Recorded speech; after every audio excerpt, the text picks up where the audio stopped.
Hi guys, and welcome back to my channel. We have a very interesting video today because yesterday I put out a poll asking what you guys wanted to see from me next in my long form video. And you picked the one that I knew as I was writing down that I shouldn't put it on there. But no, over 50% of you picked it. So today we are going to be reading some of my writings I wrote when I was 13. Actually, to be more realistic, it's probably going to be when I was 13, when I was 12, I think when I was 15, maybe 14 too. I don't know. Okay, just a little disclaimer. I am not a good writer now, so that means I was a really bad writer when I was 13. And all the other ages. It's not gonna be pretty. You might need to bleach your ears by the end of this, but we're gonna go in head first. Let's see. Okay, I found the first one. I haven't read this since I wrote it, by the way. This one is called The Fog of Stroid. I think I wrote this one when I was around 12, maybe 12. I think it was about like some war or something. I don't remember. So let's get to it. This is the prologue in Zane's point of view. I had a weird obsession with that name. I loved it. Okay. I scowled as my mother adjusted the collar on my scratchy black uniform. We started off strong. Okay. There we are, she said, nodding in approval at my appearance. Before I knew it, tears were welling up in her large blue eyes. I'm sorry, Zane. You just look so much like your father. I wrapped her in a tight embrace, trying to keep my own tears from spilling over at the thought of my father. My father died in the war 2 years ago, the same war I was being thrust into against my will. My mother cleared her throat and stepped back. She examined my face as if she would never see me again, which might very well be true. Okay, I know you guys can't see this, but I have like no paragraph. It's just like one line after one line after one line. I had no concept of grammar, apparently. It's really bad. Okay. It's not fair, Mother, I sighed. We happen to be in the lowest class, and now I have to go to war. I'm sure it won't be that bad. Wow. Great, Mother. My mother responded in a strained voice. It's better than working in a factory like the middle class men. No? Okay. Or what? I snapped. Living in luxury, not even acknowledging the death and destruction going on at the front. They don't even care that they're sending 13-year-olds to war. I don't want to serve in the war just to please them. Zane, I'm sorry, guys. Excuse me. You owe your service to the Union. The people of the Rising Fog side reject our way of life, so they are slaughtering our people. You're going to stop their destruction and not please some obese fools. Do you understand? I slowly nodded and gave my mother another hug, pressing my face into her soft hair that fell across her chest. I love you, Mother. I love you too, Zane. Don't ever forget that. My mother looked down at me and softly kissed my forehead. I'm going to miss you. At least Uncle Damien will be there to protect me. Ah, yes, Uncle Damien. My mother's face twisted into a look of pure disgust. I never liked him. He was too... A loud knock came from the front door, and a booming voice shouted, Zane Keller? Fear sparked in my mother's eyes as pixelated image from our door camera materialized in front of us, showing 2 soldiers in uniforms identical to mine. They're early. I grabbed my pack as my mother walked over to the door and opened it, pasting on a fake smile. I spelled pasting wrong. I spelled half of these words wrong. Good morning. Where's the kid? A female soldier asked impatiently.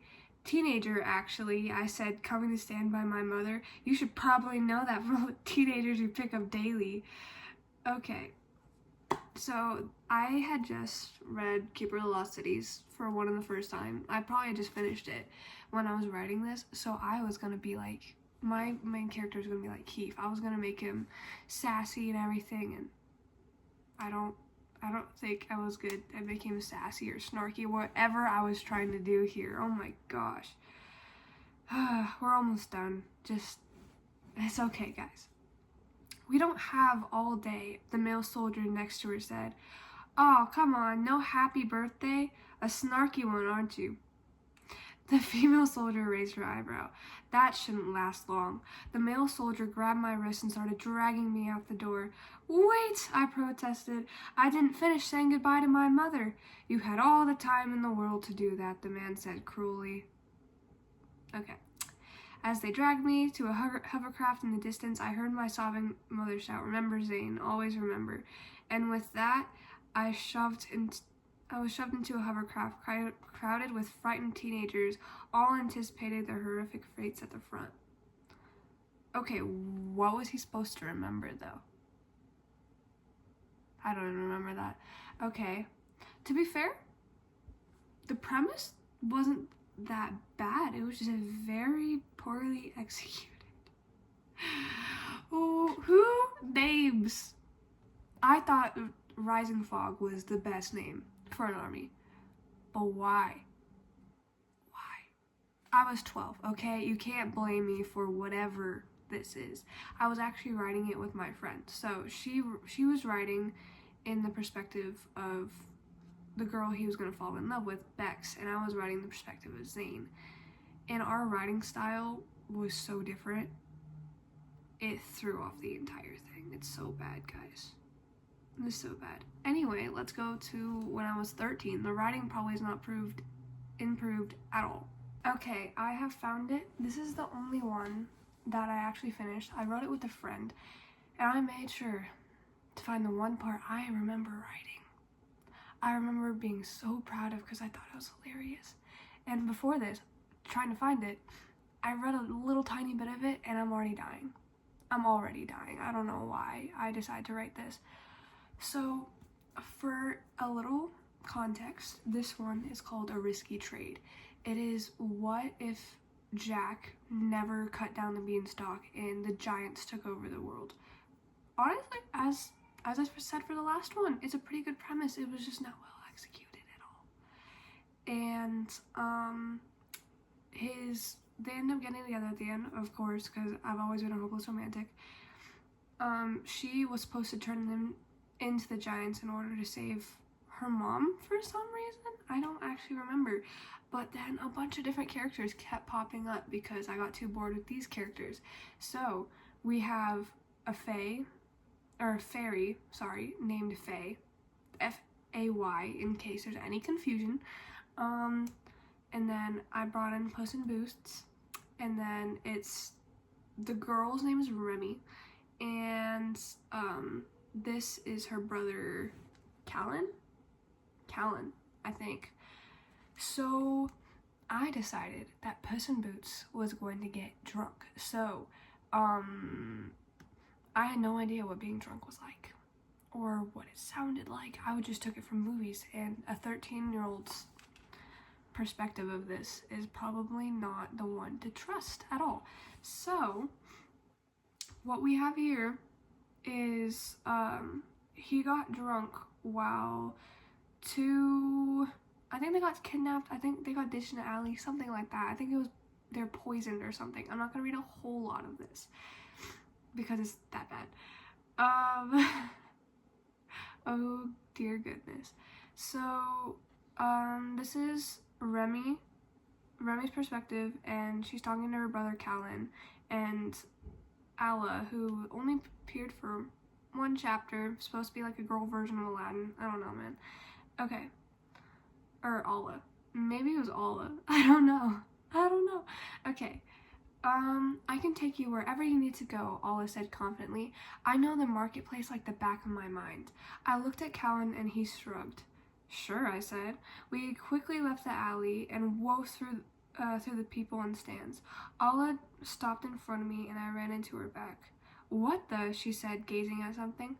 I noticed people had started to part and watch the same thing that Alla was. Oh my gosh, this is so bad. I looked down at what everyone was looking at and groaned. Puss was clumsily walking down the street with a bottle in his paw, singing a song. The cat noticed me and started laughing like a madman. I know you, he said and giggled. And Hunky too. Wait, is it Hunky or Hunk? Who cares? I feel amazing. Oh no. Also, guys, when I laugh, I cry. I'm sorry. I should probably, like, say that. I'm not sobbing at how bad this is, though I should be. You know him? Alla whispered. I nodded, sadly. Puss stopped in front of us and showed us the little bottle in his hand. I believe this is called rum. I drank the whole thing. Question, why is this a town full of giants? I mean, look at that guy's head. It's huge. Okay, I should not laugh at that. It's not funny. He giggled and looked at us seriously. I need more. Where can I get more rum? Callan groaned and grabbed Puss. Puss kicked his legs. Ah, he's abducting me! Help, help, and someone get me more rum while you're at it. Shut up, I snapped. Puss giggled. You're mean, do you know that? I know that, Jack knows that, Faye knows that, the goddess knows that, Hunky knows that, the street rat knows that, the whole world should know it. Remy is a jerk, guys. Ooh, Remy sounds a lot like rum. Oh my gosh. I was so proud of this too. Might I add that? I wanted to show people this. I did show people this. Oh no. We carried Puss into a nearby alley with Alla trailing behind. Puss was muttering away to himself in the corner, while we figured out what to do next. Why do you have a talking cat? Alla asked. My name is Kitty Cat in Shoes, Puss exclaimed and then collapsed from laughter. Oh no. Faye materialized in front of us, nearly scared the life out of Alla. A fairy? Faye raised her eyebrows at Alla. Who's that? Where have you been? Callan asked in an icy tone. I was waiting where you told me to. She rolled her eyes and put her hands on her hips. Jack and Melody never showed up. I have a feeling something is wrong. Okay, I think that's all Oh, what? Okay, I was gonna end it, but you gotta hear this one. Faye, can you find them with your glitter explosion thing? I asked. Faye shook her head. It wouldn't work with so many people around. Puss walked up and put a paw at Faye's lips. Shh, Lauren, no one wants to hear about your annoying stepfather. You haven't fixed that yet? Where did that come from?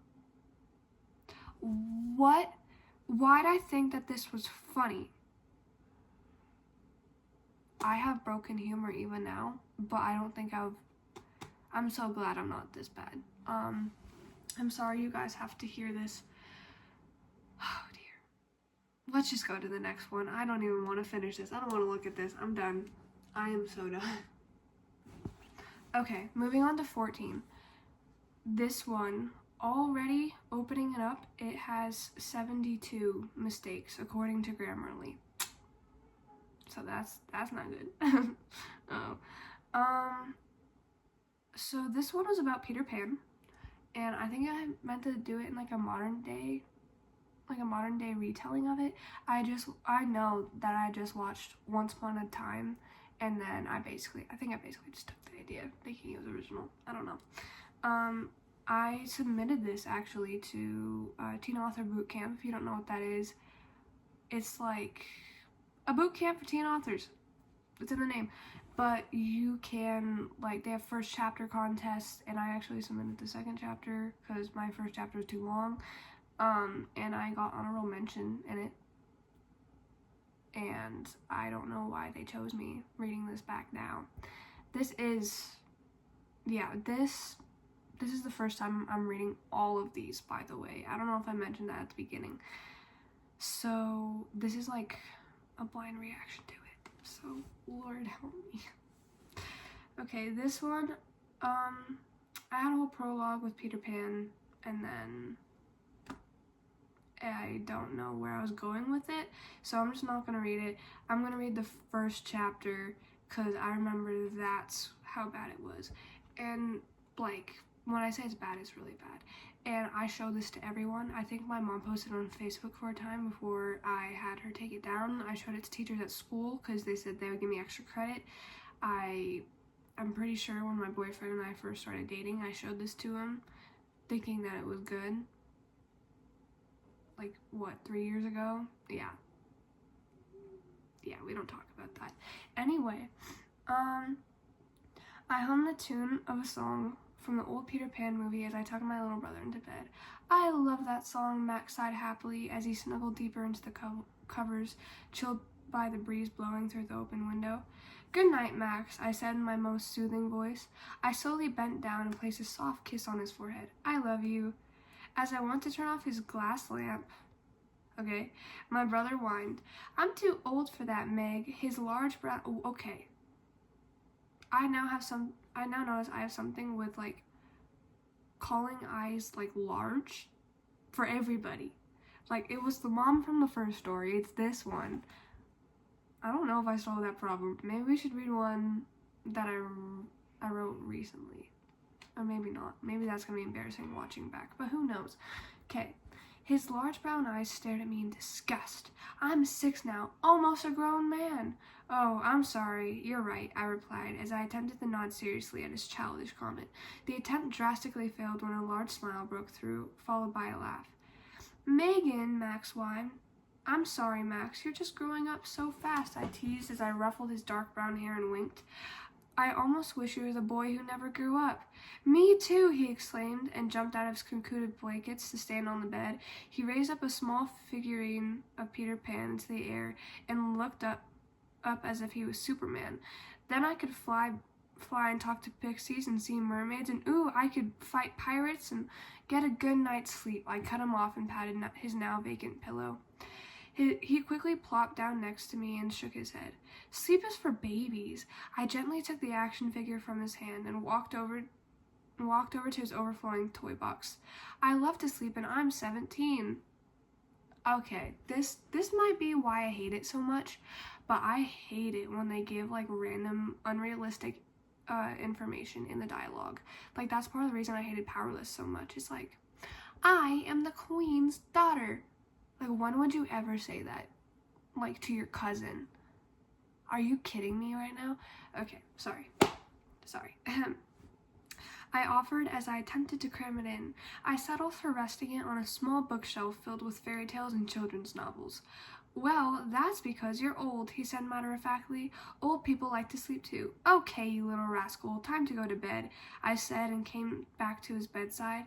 Max gave me a wide grin and pulled the covers up to his neck. "Good night." I switched off the lamp and walked to the door. I sneaked one last glance at his peaceful form before walking down the hallway and stopping at the bathroom to check my appearance. Oh, I did it again, guys. It's gonna get bad. I bit my lip as I attempted to fix the pieces of my hazel hair that were shooting out of my messy bun and smooth my wrinkled shirt to match my blue eyes perfectly. Oh. After I made sure my appearance was somewhat decent, I made my way down the hallway to our small living room. I looked over at the TV, where the last of the end credits of Peter Pan rolled off screen. I rolled my eyes when I saw my 13-year-old brother Micah lounging on the couch with his eyes glued to his phone. Guys, this is so bad. Okay, I'm just gonna like scroll. I think I know. Yeah. There's a news thing comes on, a news like podcast or something comes on screen saying that a bunch of boys have been taken. So I'm just gonna go through this because it's getting really boring. The reporter was cut off by a blood-curdling scream from Max's bedroom. "Megan!" My heart hammering in my chest, I ran as fast as I could down the hallway, stumbling over my untied tennis shoes. Why are you wearing tennis shoes in your own house?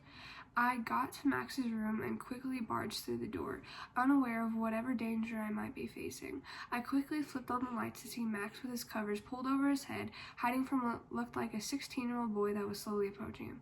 "Get away from him!" I screamed, and I quickly ran over to my brother's bed. Micah charged in with his phone. "I'm recording!"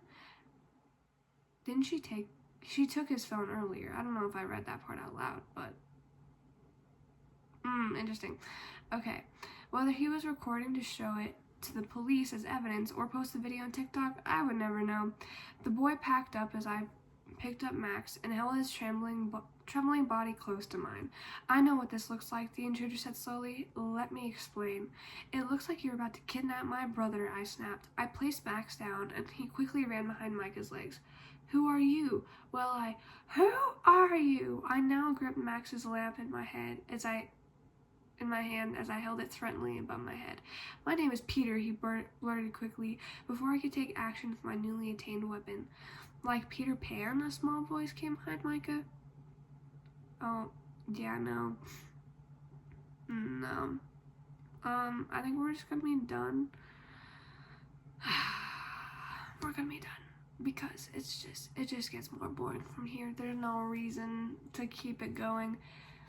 At the end, they get kidnapped and Peter randomly decides to take her too, and then they end up in a cave and they have to push on the wall really hard to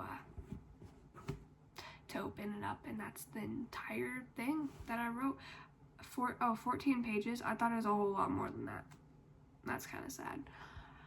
Oh my goodness. I'm sorry you guys have to sit through this. Okay, this is my last one. I think I wrote it about a year ago, maybe a little bit less. I have way more, but I'm not gonna dig up all those because they're just as bad as the other ones. This one, I never wrote Wattpad at all. Like, I never wrote it, never read it, nothing like that. Like, I didn't care for that. I thought it was trashy and that my 13-year-old writing was too elevated for it, which obviously it was not. But this is kind of written like a Wattpad story. I thought I was like thebomb.com and I was not. This one is about a murder. It's like a murder mystery. It's completely written in second person, and you're the murderer, and you have to figure out through the clues that you see through your own eyes. You have to figure out who you are, and it's very interesting. I honestly had like no plan to where I was going from it. I just tried it out, and then I kept writing it. So it's actually not, the first chapter isn't that long, so I will read that to you, and then the video will be over, because I'm guessing most of you are gone by now because it's this boring. So anyway, you stand there gazing out the window, careful to not let the police see you, watching the unfolding scene. The early morning sun blinds you as you feel your fingers brush the dusty shutters, straining to get a better look. You had done everything right. Your plan was coming together perfectly. Every stray piece was falling into place. You watch as the police hold back Mrs. Miller as they drag her confused, frantic husband down the driveway in silver cuffs. She's screaming something at the police, probably something about how she's innocent or pure of heart, spewing lies about his character, thinking that's what's going to make the police hand him back gracefully with a sweet smile and apology. Everyone's got secrets, princess, you whisper to yourself. Secrets got you to where you are now, completely unsuspected and alone. Sure, you didn't originally intend to murder Elliot Grayson. You just wanted to get the cash and scram. But he saw too much. You shudder as you remember the recognition in his eyes, before his body lifelessly hit the ground, before the bullet penetrated his skull. Alas, no one would ever know it was you. The police thought they got their guy, and that was fine with you. You set it up perfectly. You always did. You always had a plan. You inch slightly closer to the window as you draw your eyes back to the flashing lights. By then, the cops had shoved Mr. Miller into the back of their squad car as he was trying to pound on the window using his shoulder, trying to get his wife's attention. You cock your head ever so slightly, curious to see what he was going to tell her. You wonder if it was some secret code or perhaps don't tell them anything. But no, you watch his lips form 3 delicate words as he locked eyes with his wife. I love you. For whatever reason, this enrages you more than it ever had before. Red clouds your vision as anger boils over and courses through your veins. Those 3 words bring back memories you never want to revisit. The anger quickly fades as the police car speeds away, and you turn your focus onto the sobbing wife. The police gathered around her, asking her questions about her husband, who they believed was the murderer. Her back turned towards you, and you itch to see her face, see what she's telling them. That's when you see her, the officer. Her eyes leave Mrs. Miller's face and slide to meet yours. So, yeah. Of course, I can't write to save my life, but I just did it as a hobby. Like, I think a couple of you, like, on my past long-form video, you're like, publish them. No, absolutely not. I don't even know why I suggested that. Yeah, no, I'm not gonna publish them, ever. The rest are all mine. Unless you guys actually did enjoy this video and do want to see some of my other ones, because my other ones I did also write when I was 14, the same as my drunk Puss in Boots fiasco, whatever was happening there. I hope you guys enjoyed this video. Leave a comment about what you think my next long form video should be, and if you actually enjoyed this one and you want me to do my other writings too. Yeah, thank you guys so much for your support. I'm almost at 4,000 subscribers. I'm so thankful for all of you.